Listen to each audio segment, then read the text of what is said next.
Hommik puhub mulle linnulaulu kõrva, ärkan kuskil seal, kus on tõrva.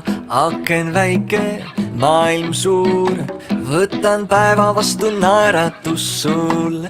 Metsa serval hingan sisse värsket õhku, suurest rõõmust ma tõusen lausa õhku.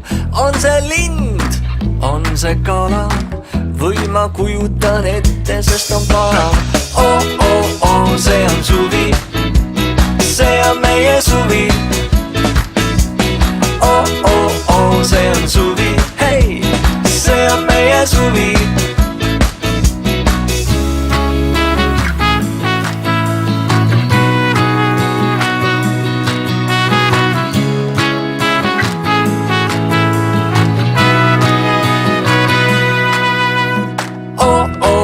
See on suvi, see on meie suvi.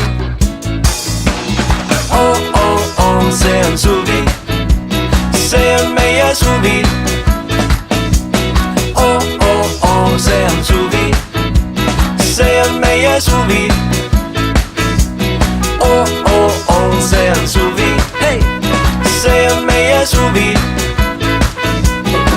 Mida nad seal naabri õues ikka asjatavad? Eestlane on nagu üks suur enak, nokib oma õues. Miks nad on valmis oma koduaeda teistele näitama? Miks nad seda teevad?